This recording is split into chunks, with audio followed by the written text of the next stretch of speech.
morning. My name is Dave Craybill, broadcasting live from NOCO in Denver, Colorado.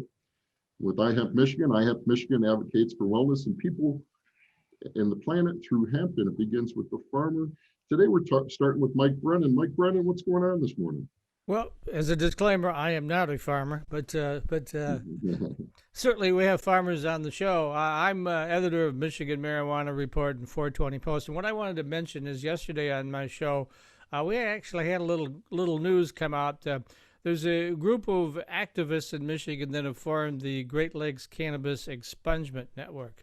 And so anybody with a Michigan, not a felony, or not a federal felony, but a Michigan marijuana bust, they will provide you with free legal service to help you get that expunged. The law now is in 2023, all the Michigan arrests and records and whatnot for marijuana will be automatically expunged, but with this opportunity, you can get it done 2 years earlier, and certainly that will make your life a lot easier for applying for jobs or loans or all sorts of things, because when you have, as you know, out there that if you have a drug arrest on your record, it can really be a handicap. So I would encourage everybody to check that out. You can go to 420 Post or on the mimarijuanareport.com. We have the whole video right there, so you can watch the show, learn more about it. And again, it's a free service, so great deal. I will turn this back over to Dave now. Yeah, I want to mention our sponsors. Special thanks to Mid-Michigan Hemp Supply. They have huge greenhouses in Midland and a farm down in Milford, and great genetics for CBD. Believe they're doing some both CBD, CBG, CBN, and they might be testing some fiber crops as well.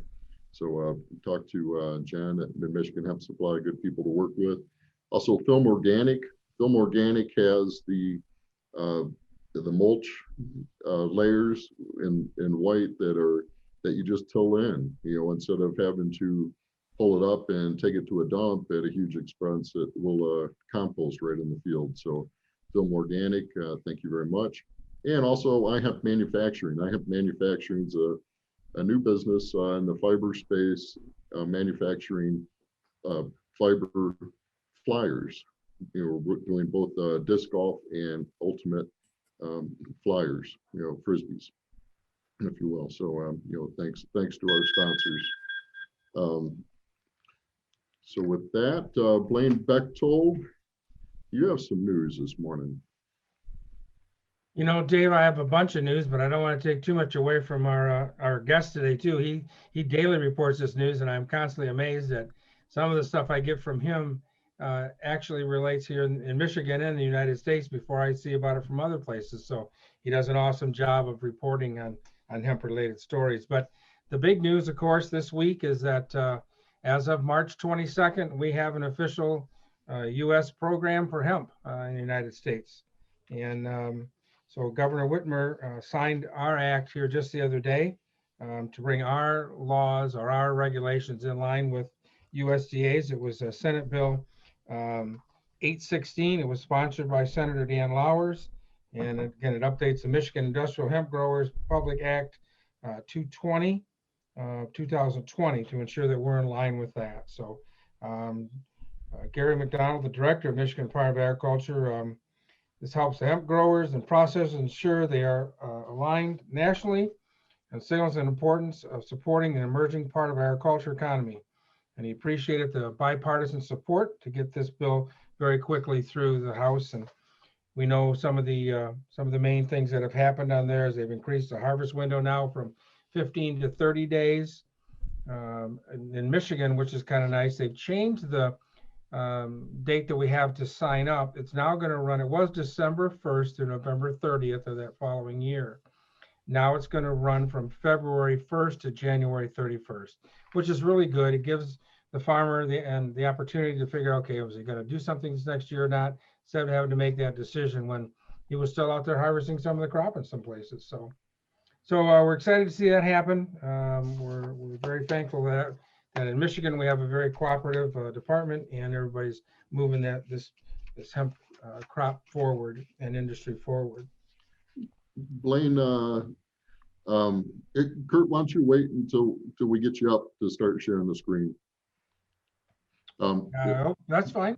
See, Kurt has that right on there, Michigan Now. Oh, he's right on it. Okay, never mind. Yep. Hemp rules, Yeah, yep. yeah. I wanted to mention too that yeah, I heard that Senator Lowers is introducing bill for certified seed. You know, a path to have Okay. certified seed. So I think, you know, it's going to take a while to get to where we need to be, you know, to really understand our genetics here in Michigan. But yeah, that's a good path to be on. Yeah, I didn't know about that, Dave. You got one up on me there. Wow. I All just right. heard, you know, it was on a jet plane last night. So Oh. breaking news. breaking news. All right. All right. A couple things in the regular farming industry we'll talk just a little bit about. They have identifying that some of the gaps in the previous aid that they had with the CFAP programs. And so there's going to be some more assistance coming out in that area. Most farmers that have already signed up in these programs, you don't have to do anything else. It'll automatically be if there's an additional payment. But one of the things that is important is that if you are a contract grower for hogs or turkeys, things like that, you now are eligible for that. There'll be a window that'll open up, they say April 5th, and have about a 60-day window to get signed up if you haven't already signed up for that program. So look forward for more information coming out on that. Just wanted to let you know too that iHemp put some support today or yesterday to the MSU Extension. They're going for a research and educational grant. And the purpose of it is called the North Central Hemp Collaborative, and it's leveraging research farmer partnerships to grow sustainable industry. So we've lended some support to that endeavor there. We do suspect that they'll be getting some additional funding for that. And we're going to have next week, James E. Decker is going to be on to talk a little bit about the database collection, what they did last year, and if you're interested in getting into that program again for this coming year. So tonight in sustainable agriculture, they've got Kiss the Ground. We've talked about this before, and I never got a chance to see it. But Kiss the Ground is a full-length documentary narrated by Woody Harrelson that sheds light on a new old approach to farming called regenerative agriculture that has the potential to balance our climate, replenish our vast water supplies, and feed the world. So again, that's on tonight at, I believe, 7 o'clock. It's an awesome documentary, and I'm finding podcasts now. There's the regenerative agriculture podcast, and I'm, you know, Christy Apple, you know how she geeks out on soil, and yeah, I don't know even a fraction of what she knows, but it's like I'm into it. This is really interesting stuff. Exciting to see. Is it like on PBS or what channel is it on? Do you know? This is going to be on sustainable agriculture. I will get the information up. I thought it was in this story here, but I'll get it up by the end. We'll put it in the chat so you can figure out how to get onto that. Is that a Zoom? I think it might be a Zoom. I think so. Podcast. Yeah, that's how they do There's that. a link. Mm-hmm. We'll put see if we can put it on the a link on the page if we can find that. So the other thing that's going on too is that Sustainable Agriculture has sent out a request to Farm Aid this year. So it says, with tens of thousands of uses, industrial hemp promises to lift farmers out of debt and despair while providing sustainable solutions for planetary problems related to food, energy, housing, and so much more. The key to success is education and strategic alliance between farmers, processors, and manufacturers. Farm Aid has a unique opportunity to facilitate more widespread understanding and adoption of this remarkable crop. So they have asked Farm Aid to make this their cause this year at this event. And so they have a petition they'd like to have you sign. It's a change.org petition at change.org. And we'll get it up on the website and we'll get it in the chat here. But you can go there and it'll help support the cause to get Farm Aid to recognize hemp this year when they do their concerts. The Safe Banking Act is back. They're excited. This is from the Hemp Roundtable. They're excited to report that yesterday, 2 days ago, the Safe Banking Act was reintroduced in the House of Representatives. It's great for hemp and it needs your support. The Safe Banking Act celebrated for offering banking and financial service access to marijuana-based businesses was amended in 2019 so to specifically assist hemp farmers and CBD companies with banking and merchant services. Later that year, the bill passed the House by an overwhelming margin, 321 to 103, but unfortunately was never heard by the U.S. Senate. So again, if you go to Hemp Supporter Roundtable, there's a link you can go there and be able to get support out to our congressman for that. Note today we got from Jonathan Miller. Here's a note we should mention too. We do suspect that this week we will hear that iHemp Michigan is part of the advocacy for U.S. Hemp Roundtable. We'll be a member there, and we're just waiting to hear the official from the board on that. So we're excited that we're going to be part of U.S. Hemp Roundtable and be able to help carry the message forward. But Jonathan sent a little note out today. He wanted to share his latest career and personal news. He's been named member in charge of Foster Brown Todd's newly opened Washington, D.C. office. He's excited to lead the impressive bipartisan roster of attorneys and government relations professionals who take the swamp by storm. And you can go to the Foster Brown Todd website and you can see in the Washington, D.C. office and a very impressive list of people there that are helping represent our hemp cause there. So he's still going to be general counsel for Hemp Roundtable. It's just he's moving to Washington, D.C. to be closer to the action. And I'm sure he will be able to do a much better job even from that position than what they've been doing already. A little bit of hemp feed news. This is interesting. Senator Ron Wyden and Jeff Markley said on Friday that Oregon State University has a $300,000 federal agriculture department grant to study feeding spent hemp to cattle. Now I know some farmers here in Michigan that tried that and the cattle weren't real receptive to it. I think because probably the odor of the ethanol still in there, but anyways, so this is spent hemp. This isn't even grain. We're talking about spent hemp. It's a hemp biomass grant. It aims to use the safe use of hemp byproducts in livestock diets and take full advantage of their nutritional potential properties to improve animal health and quality of animal products. So excited to see where that will go, certainly for that. Dave, I've got some other news, but I think I'm going to wait till the end of the show to kind of touch on that. I don't want to delay our guest any longer, so why don't we move to our guest? Well, I'm excited. We have Kehrt Reyher. Kehrt's founder of HempToday and co-founder of the Poland-based Nakło Foundation, which supports environmental protection, entrepreneurship, and green industry thought leadership globally, and historic preservation, economic development, and tourism at the local level. Kehrt is founder and past president, CEO, and chairman of the Supervision Board of VFP Communications, a Warsaw, Poland-based B2B media company.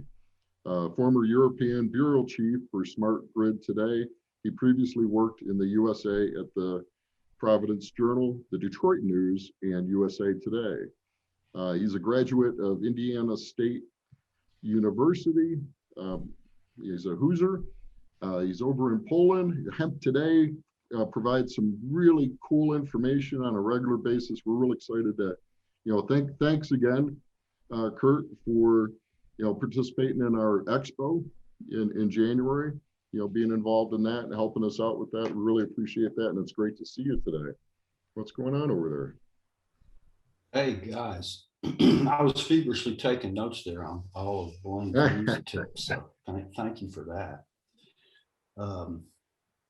Yeah, well, our business here is in networking, and we have this old estate in Poland, and we have been fortunate to have many hemp guests come through here over the last few years. But of course, in the past year, we've been all alone.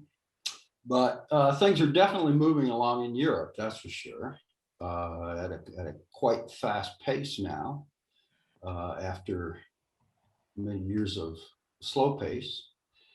And so I can talk with you a little bit about Europe. I could tell you, I was going to say, Dave, if I can share my screen. Yep. Go ahead. You should be able to share.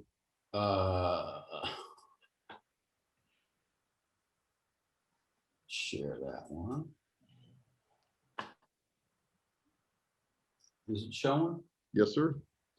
HempToday showing? Yes, sir. Okay, because I'm Kevin. So I thought I could take you through just a few of the stories here as jumping off points to kind of talk about what's going on in the world, because we do cover industrial hemp internationally as best we can.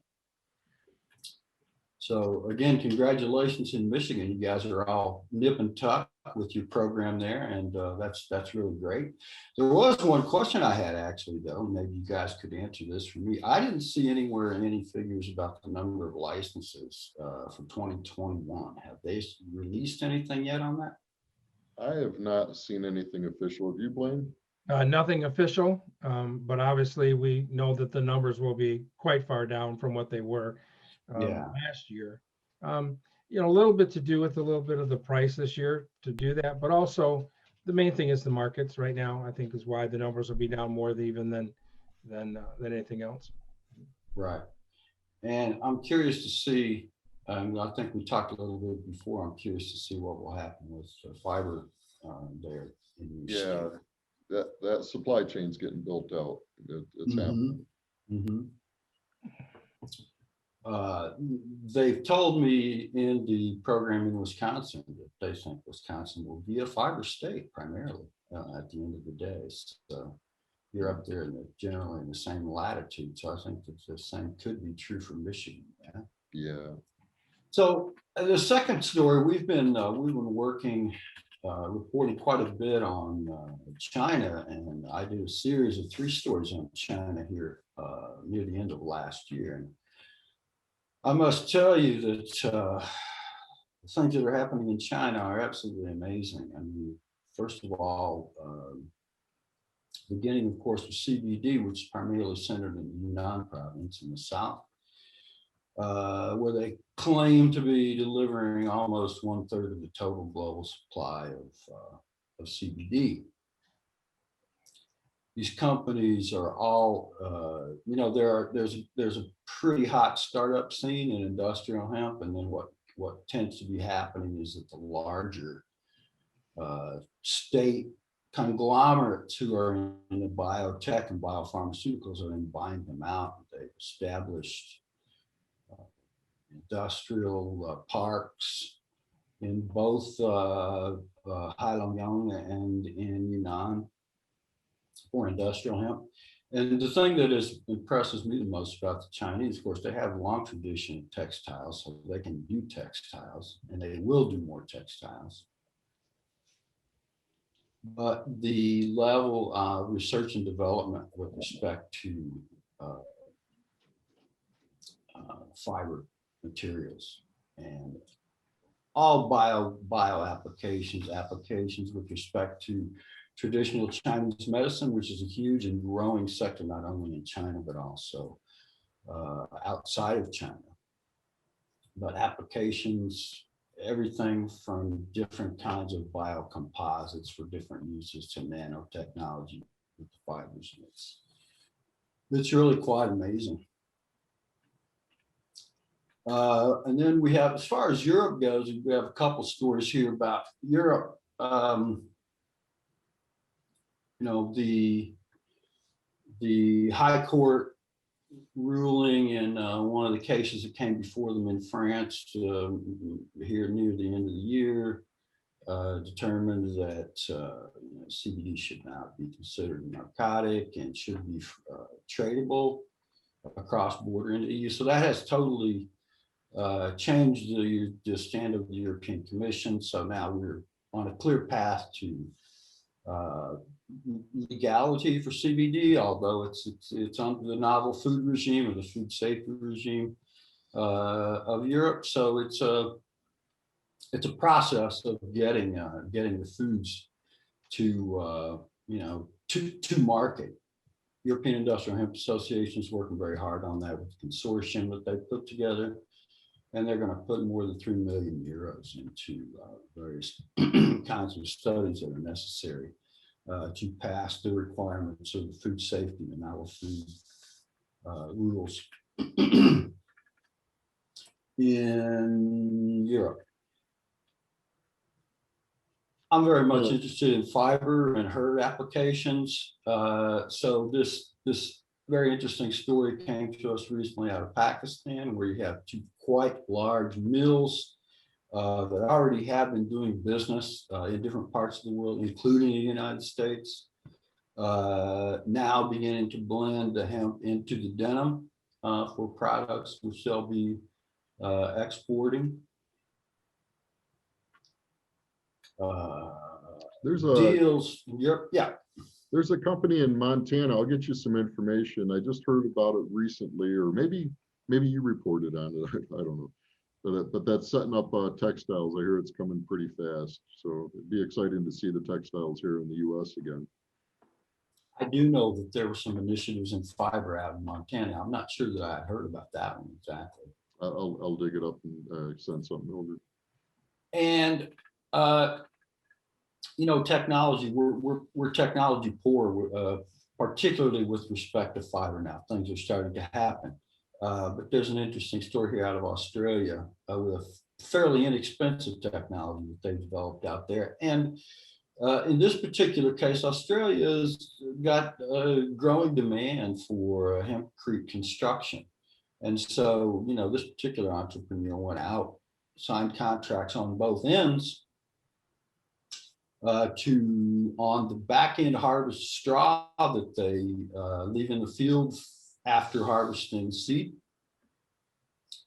And she made hempcrete builders to supply them, and she's got everything balanced out in her first year running. She raised about less than $350,000 to start up this operation. And, you know, these are the kind of stories that I really get a great kick out of, you know, because so many great things are happening at a very small level in industrial hemp. And so that's really nice to see. And then again, Russia, yeah, in the historic textile region of Russia, big initiative going to establish hemp growing operations and production across 7 regions of Russia.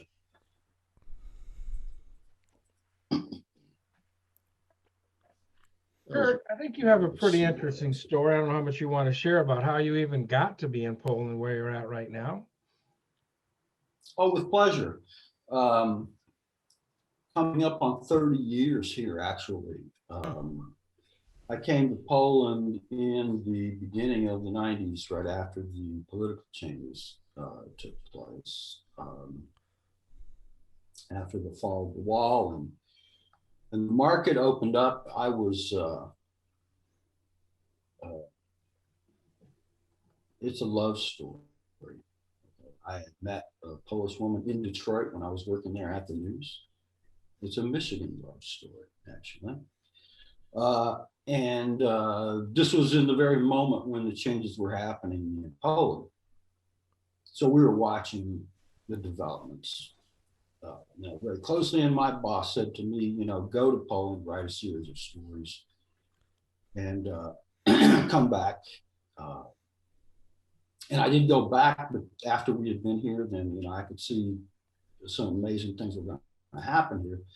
As the economy opened up and the foreign investment started to flood in. And so we came and did some consulting, and we started the first marketing communications magazine of the, you know, of the new era. And that was pretty wildly and pretty quickly successful because the media were at that time all privatizing. Major international investors were coming and investing in media, so we were covering all of that. That whole thing unfolded. And it reminds me what's happening with industrial hemp. Sort of reminds me of that moment, yeah, because I got into an industry at a moment when it was taking shape, just beginning to take shape, and it's been absolutely riveting to watch. What has happened with industrial hemp in the time since I got into it, which was the middle of the year 2015.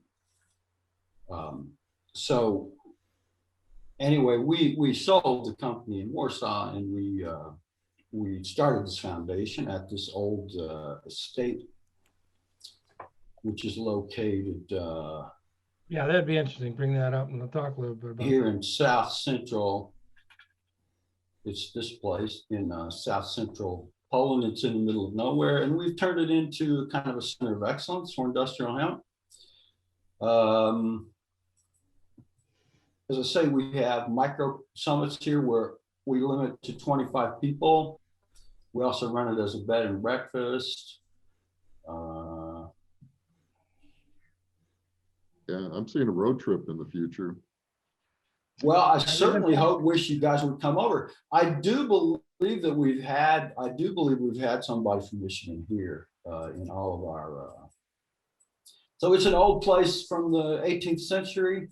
Very cool. From the and it was kind of a complete ruin when we got here, so we stabilized the foundation and like did the major renovation on the structural part of it, and we continue to work on it.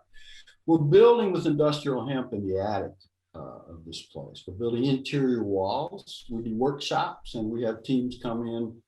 We do international workshops, and then we also we do Polish workshops, and we have people come in 5, 6 times a year, and we're building up there with different kinds of Oh, that's a cool. with different kinds of solutions, hoping to get our hands on some of these blocks, this hemp block, these guys that are bringing this solution to the United States. Mm-hmm. I might go back to that actually, because that is a very interesting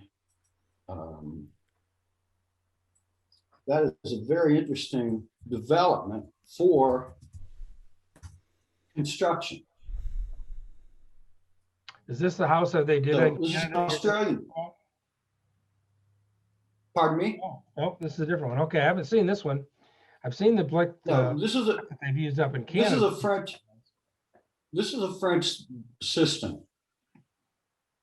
Okay, which is like a kit, and it has steel supports. The blocks are then interlocking. You can see, and I like to show this example because I think this is how hemp building can really catch on. Mm-hmm. We do the infill here, and it's great for craft work and if you're a self builder. But to infill, there you can see the interlocking blocks, how they work. Yeah, To infill it takes a long time. It's very expensive. It's labor intensive. It's quite messy, and so that's a fresh one. And there are other building systems around, but this one is it's a French system, but it's being brought into the United States by a team out of is it New Zealand? Australia. So. Or Australia, yeah, from Australia. So watch for that. They've got a really interesting plan in specific markets where housing, based on housing indicators and the need for housing, and so that's a really interesting one. Looks like we've got a contact here in the United States for that. Then this out of this Jonathan Hensley. You'll find it there. You'll find it on hemptoday.net. It's he's actually a Dutch Australian builder. He's been doing hemp building, and if you wouldn't mind me doing a little bit of, and since we're talking about fiber,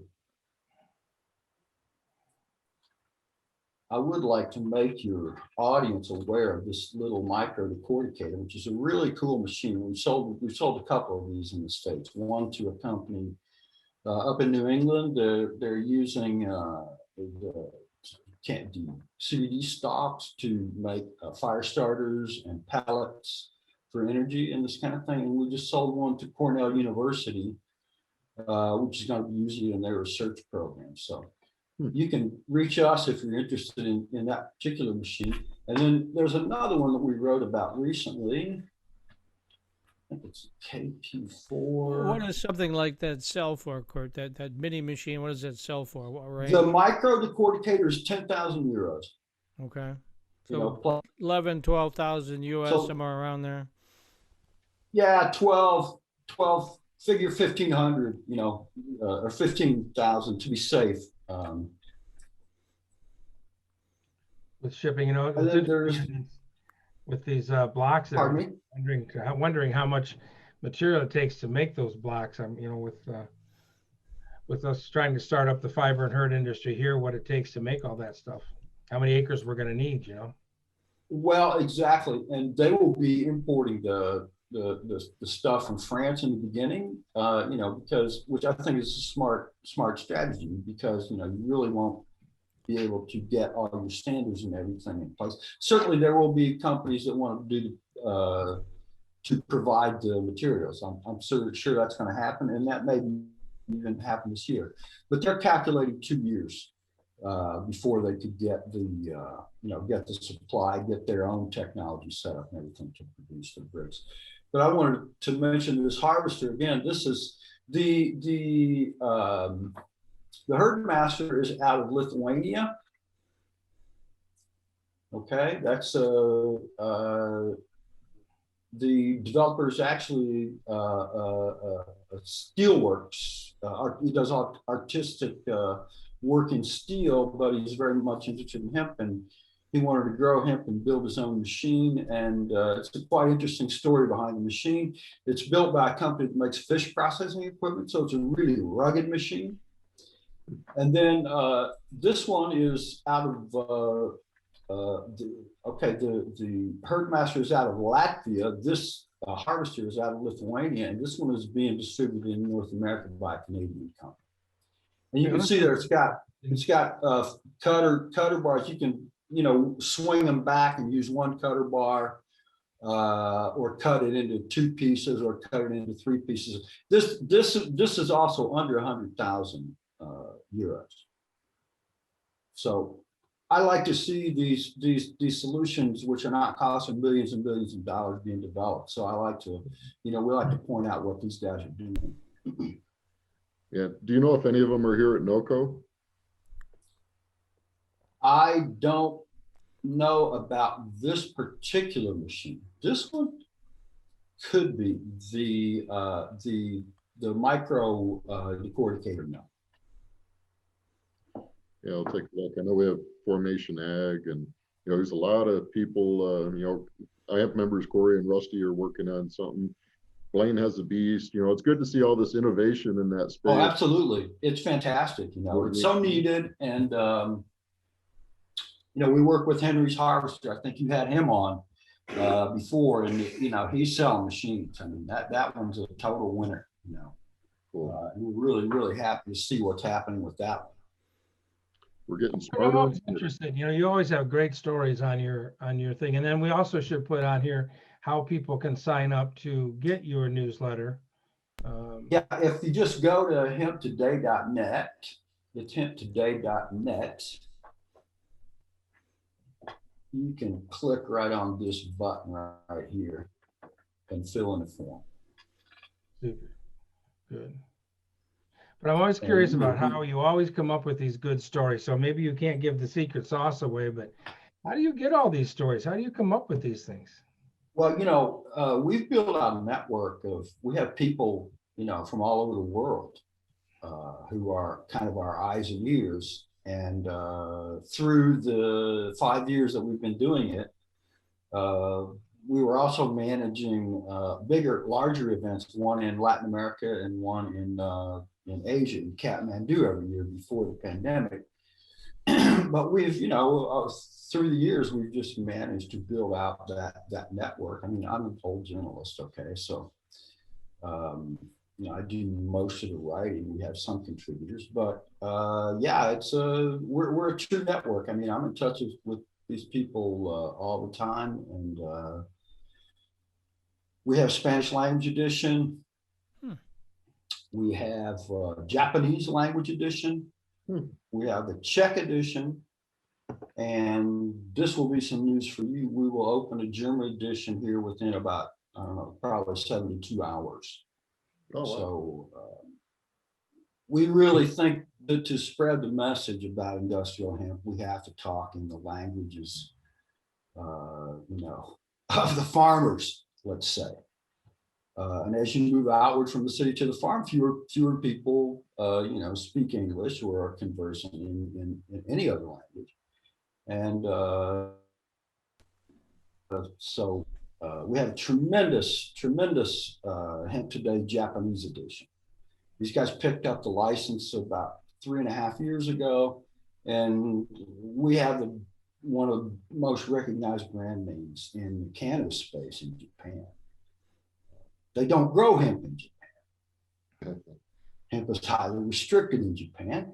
And when they came to me and they wanted to do the license, I pointed that out, and Ricky Heroy, who introduced us into the whole thing, said to me, yes, I know we don't grow hemp in Japan. That's why we want to start hemp today. Okay, that was good enough for me. But yeah, they've developed incredibly, and they're fighting for, the plant, and it's very difficult in Japan because the stigma there is so heavy. But they're making progress. But the stigma is more cannabis. They think it's cannabis and you're going to get high kind of thing, or what is it? Oh, absolutely. Okay. Absolutely. Education. Yeah. Well, you have to remember that we were the occupiers there after the war. Okay, they took it hook, line, and sinker. So they're still fighting. They're fighting. There's excellent. I'm honored to be an honorary member of the Hokkaido Hemp Association. They're putting forth petitions. They're constantly working to free the plant. They're just opening a boutique with shoes from the Czech Republic and a CBD stand downstairs in a retail district on one of the islands there. They're pushing the envelope like in every way. So we're really proud to have those guys over there. Hey, Kurt, what about in Poland and where you're at there? Can you buy CBD like we can here? I mean, almost every gas station carries that kind of stuff. How is it regulated where you're at? I haven't been out of the house in a year, so I don't know. No, it's been unclear, of course. The situation is very much parallel in the United States and in Europe. Now it's being cleared up in Europe. But, it's been a gray market. It's been a lucrative gray market with occasional, busts and problems from this country to the next. But now the European Union has a straight line on it all. And if you look at him today over the last, couple of months, you'll see the countries now see what's required and what the situation is at the European Union level. And so they're adjusting, their internal national laws to align with that. And our market will be pretty normalized for CBD. As I say, it's just required, and the industry fought this, but finally it has to go through the novel food safety system of Europe to be on the market. Yeah, it was interesting. I'm reading Emperor Has No Clothes, and I just got through the section where they talk about the War of 1812 in Russia, and how hemp played a major role. American ships were, smuggling hemp out of Russia, and for Britain, and Napoleon was trying to block it. It's just interesting how hemp has played such a critical role in the past, and we switched over to an oil-based economy, and everything changed, and now I think the pendulum's swinging back. Well, and here to move forward in history just a little bit, here in Central European and former Soviet satellite countries, hemp was never illegal. There was no demand for it, so they stopped growing it. But it was never illegal in Poland, Ukraine, Lithuania, the Baltic states. It was always legal, but nobody grew it because it fell out of favor. But there was some historical research done, and it was in recipes, and it was used for for a long time. Mm-hmm. And this was the argument that the stakeholders took to the European Union, saying, look, it's not a novel food. In other words, in Europe, if the food was not commonly eaten before 1997. It's a novel food, and therefore it must go through the safety regime.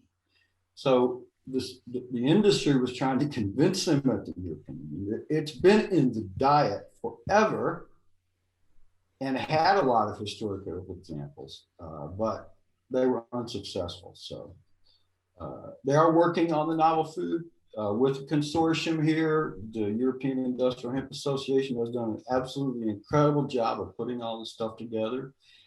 And unfortunately, as a producer, Europe has missed the boat on CBD. This will be the purview of the Chinese and the Americans, in my opinion. Europe is proudly now moved to 0.3 THC level when the rest of the world is going to a full 1% THC. So Europe has missed the boat on CBD. Markets, absolutely, and good markets for CBD, but for production, it's going to play a lesser role. Are you able to feed hemp grain to livestock in Poland? I am not going to answer that question definitively because I don't know, but I do have a Polish friend who is trying to sell it as such. And so I don't think that there is any problem with feeding hemp grain to animals, to farm animals. I know we're trying to move that forward here. It just seems like it's a snail's pace, but we're going to get it there. Well, but is that regarding grain or is that regarding the biomass? No, regarding the grain. Mm-hmm. Grain, yeah. I think that'll probably work itself out. Yeah. Well, I mean, we just got to get through the testing process and all that has to be done for it. So sure. Yeah. Well, it'll be interesting. Like I say, Dave kind of mentioned there, we one of our road trips that we're going to try to plan is to when the world gets back to travel, we can do that. We want to kind of make a visit over there and stay at that little chalet you have there and have a little hemp summit.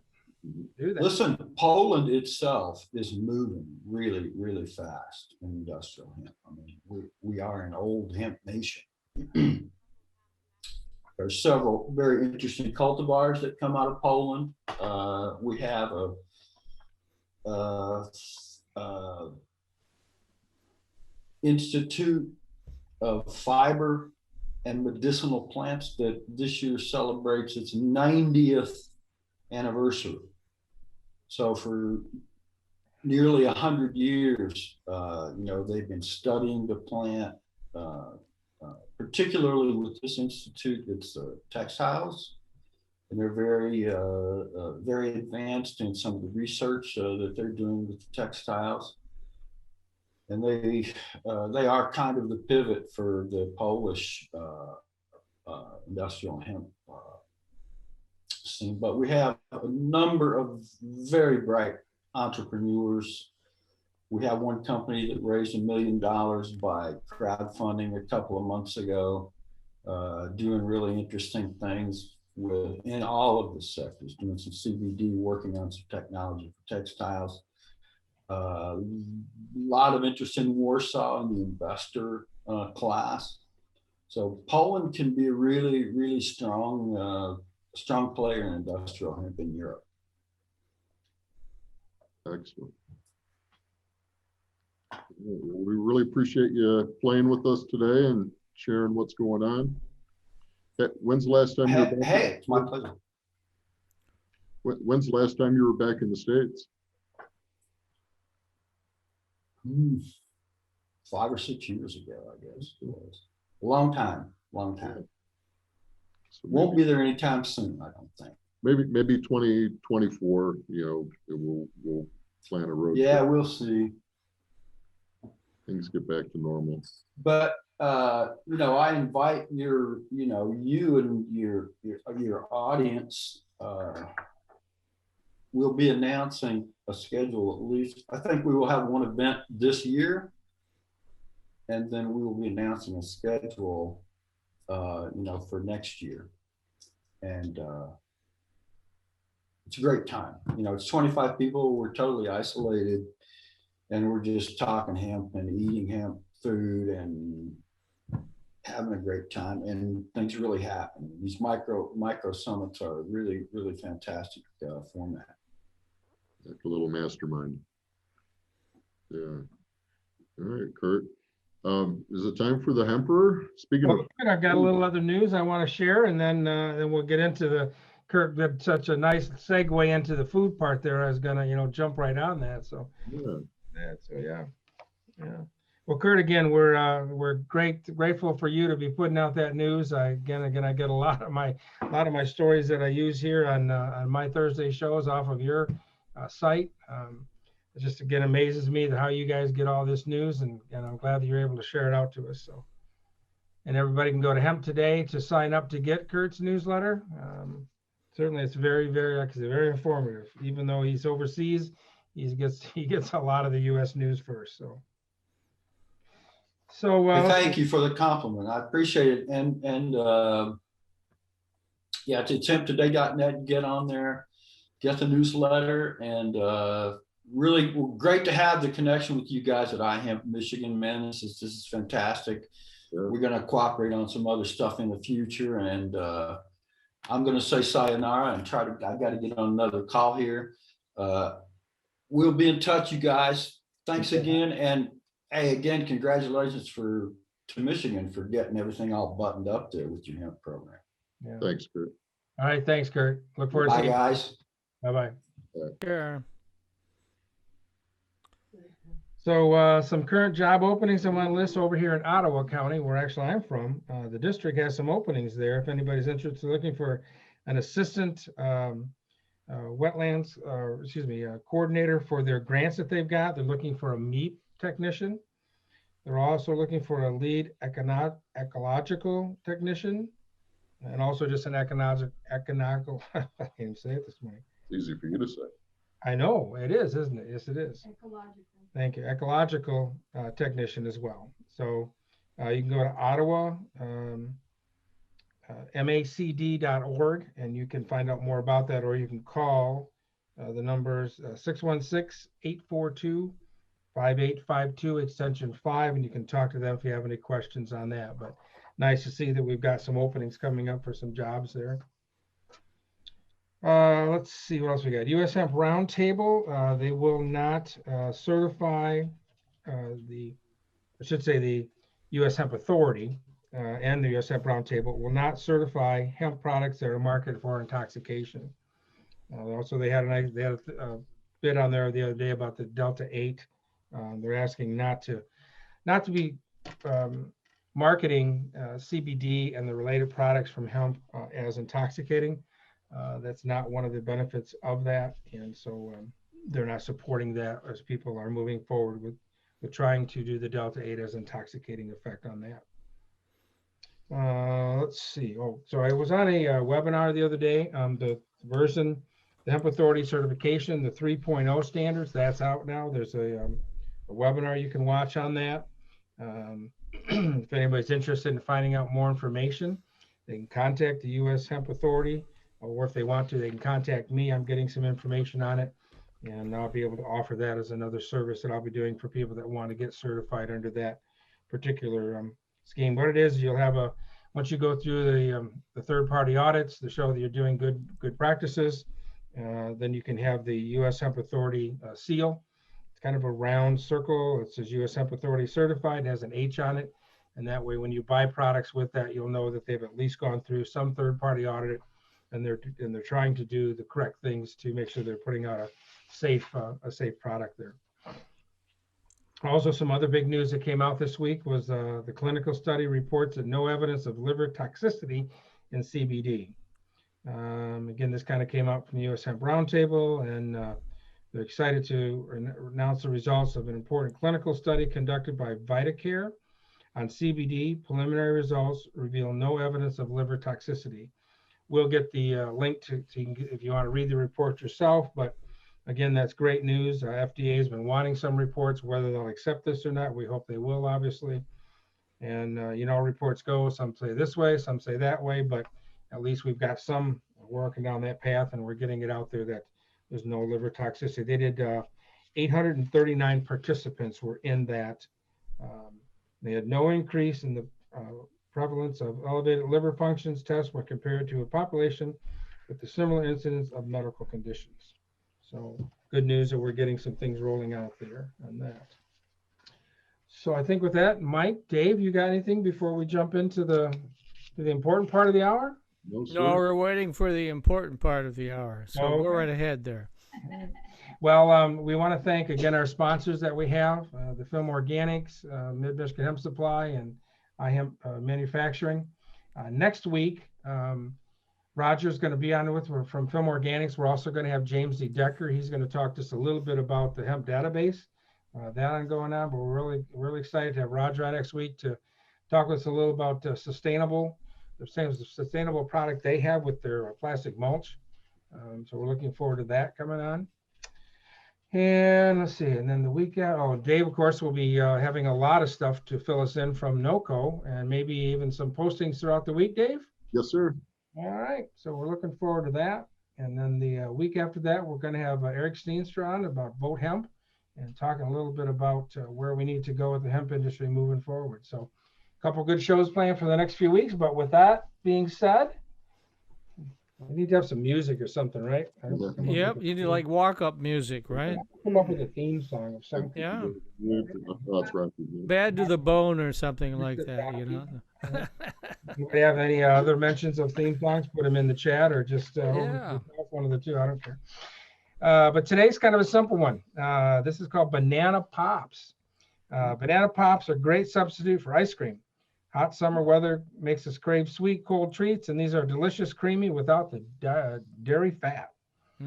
So pretty simple on this one. A third of a cup of unsweetened cocoa powder, tablespoons of hot water, 2 tablespoons of brown rice syrup, 4 ripe bananas, 4 popsicle sticks, and a half cup of shelled hemp seed. You make a coating by mixing the cocoa powder, hot water, and rice syrup to form a smooth, creamy paste. Take care, don't thin the cocoa too much, otherwise it really won't stay on the banana. Insert a popsicle stick into each banana and dip the bananas into syrup, coating it completely. Then you roll the coated bananas in hemp seed, place on wax paper, and freeze until firm. Eat while it's still frozen. This is going to be one that we're going to be trying with the grandkids this weekend. They're coming, so it'll be fun to have them help out and do that one. Maybe we'll have some video on that. That ought to be pretty interesting. So your grandkids are your recipe testers, are they? Yeah, they are for a lot of it. Uh-huh. They are, yeah. Passes the grandkid test, then got to be okay. If they like it, we're good, right? We're good to go, absolutely. Yeah. Dave, we wish you, again, safe travels while you're out there. I'm glad that you were able to make it out there. And again, I'm jealous that you're out there and going to enjoy all that fun time. And you're going to come back so supercharged from this whole thing. I don't know how we're going to keep you on the ground, but. Yeah, I'm kind of itching. You can tell he's very supercharged right now. So Right now I need a nap. It was a long journey to get here. Do you want to give us your stories of travel, Dave, or not? Well, just in I arrived at about 4:40 a.m. to my hotel room, so we'll just leave it at that. And